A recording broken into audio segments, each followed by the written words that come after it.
What's going on, guys? My name is Tyson and welcome back to A Girl a Promise. Mabel is 9 years old and she has just liberated every animal in her classroom. Frogs, lizards, hamsters gone. Freed, released into what she imagines is the wild but is mostly the school corridor. The plan falls apart immediately. She ends up in the principal's office. Her mother looks like she hasn't slept in a week and Mabel gets dropped at her grandmother's house like a package nobody wants to deal with. Grandma is different. Grandma gets it. The two of them spend whole afternoons together watching birds, following deer trails, feeding foxes out of their hands. And then one day Grandma takes Mabel somewhere she's never been.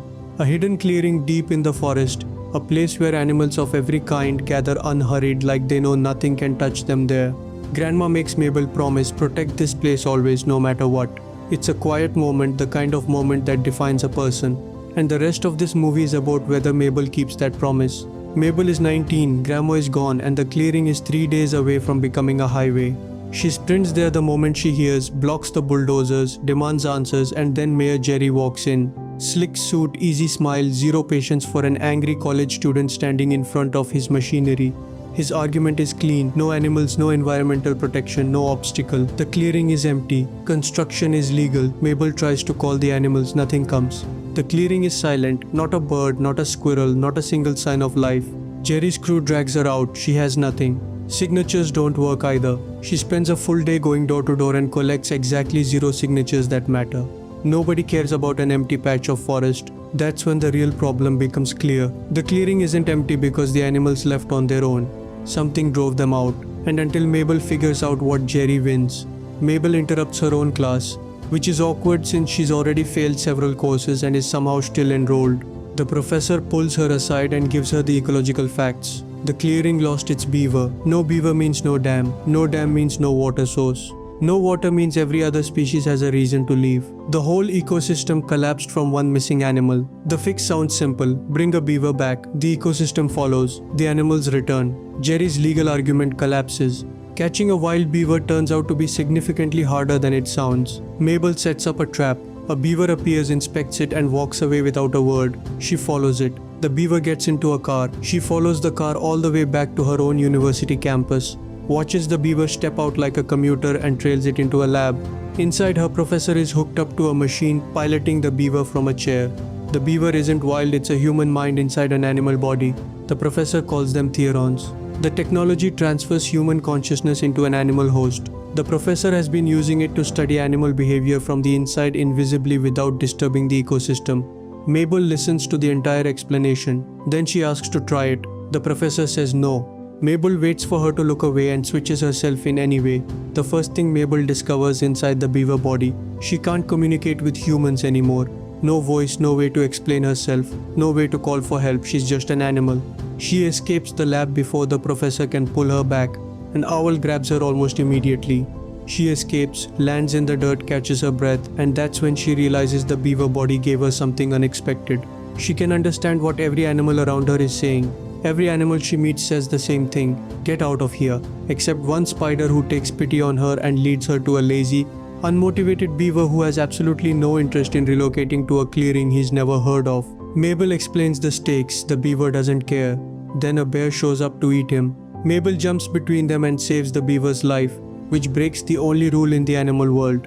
If something needs to eat, it eats. No exceptions, no interference, that's it. That's the whole rule book. Mabel just violated it on day 1. For breaking the rule, Mabel gets sent to the king. The king is a beaver. This is funnier than it has any right to be. He runs an enormous overcrowded settlement. Every species crammed in together way beyond comfortable capacity. He gives Mabel a full tour, explains the one law, and tells her why every animal abandoned her grandma's clearing. There's a sound coming from it, a frequency so unbearable that no animal can get close.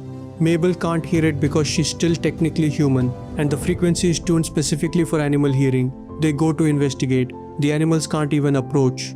Mabel pushes through and finds it a fake tree.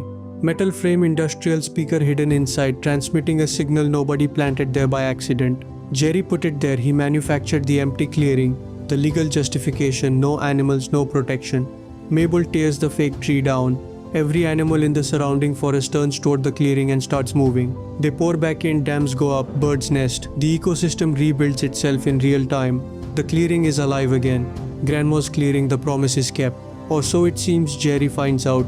He sends more fake trees, bigger ones, more of them. Another round of explosions tears through the forest and the animals are driven out again. They are furious and Mabel is out of easy solutions. The king calls a council. Every animal kingdom sends its ruler, all of them present. All of them furious about what Jerry's devices have done to their territories. Mabel presents the fake tree. She makes the argument clearly. This is just the start. If the technology works here, it'll spread to every ecosystem. The only way to stop it is to stop it now in this clearing before it goes any further. The council reaches its decision quickly, unanimously wipe out humanity, starting with Jerry, who they've concluded must be the king of all humans. That is not what Mabel was asking for. And then in the chaos that erupts, Mabel accidentally kills the insect queen. The room goes completely silent. A caterpillar steps up immediately and claims the throne. It wraps itself in a cocoon on the spot when it emerges as a butterfly. Its entire purpose, revenge against humanity. No negotiation, no conditions, just revenge. Mabel and the king look at each other. They have started a war. Mabel and the king get to Jerry first. They reach him through a phone because animals don't speak human. So a phone is the only option. Mabel's message is short. Cancel the highway or die today. Jerry says no. The queen of the sea sends a megalodon, a prehistoric megalodon. It barely misses Jerry's car, which only survives because it was inexplicably armored. The professor shows up with an earpiece that lets Jerry actually understand what Mabel is saying. The professor pulls Mabel out, transfers her mind back into her human body, and the king watches it happen. He sees the machine, sees Mabel sitting human in a chair, and realizes she was never really one of them. He feels genuinely betrayed. The Butterfly King captures everyone and forces the professor to construct a robotic clone of Jerry. The Insect King then pilots the clone himself, a perfect disguise. From the outside it looks exactly like Jerry. His plan is the inverse of everything Jerry did. Instead of fake trees that drive animals away from land, drive humans away from their own minds. Total civilizational collapse starting at a public festival where thousands of people will be gathered in one place. The fake Jerry just has to get on stage and activate the devices. Nobody will see it coming. Mabel puts the real Jerry inside the beaver body. The only way to keep him mobile and hidden, and sends him to the festival where the fake Jerry is about to address the crowd. The fake Jerry gets on stage and starts talking. It is immediately obviously wrong. The words don't make sense. The cadence is off. The smile doesn't reach the eyes. The crowd is confused but not yet alarmed, which says something about political speeches. Mabel tries to reach the Butterfly King one last time. She apologizes for his mother. He's not interested. What follows is chaos. A trap that almost works, then doesn't mind transfers happening mid-fight.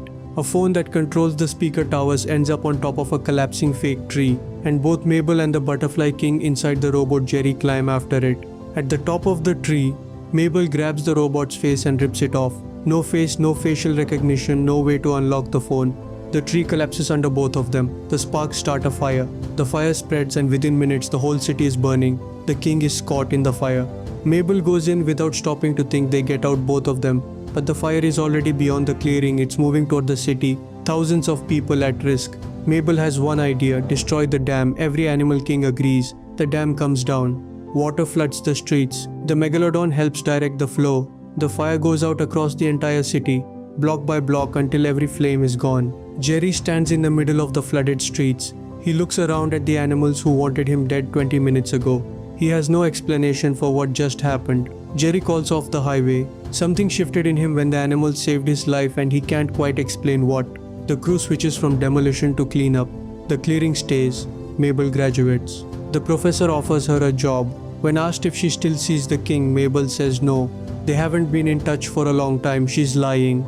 She walks back to the clearing, the same one her grandmother showed her when she was 9 years old. But the king is waiting at the edge of the trees, sitting like he knew she was coming. The animals are back. They can't really talk the way they used to, not without the machine. He's a beaver. She's a human.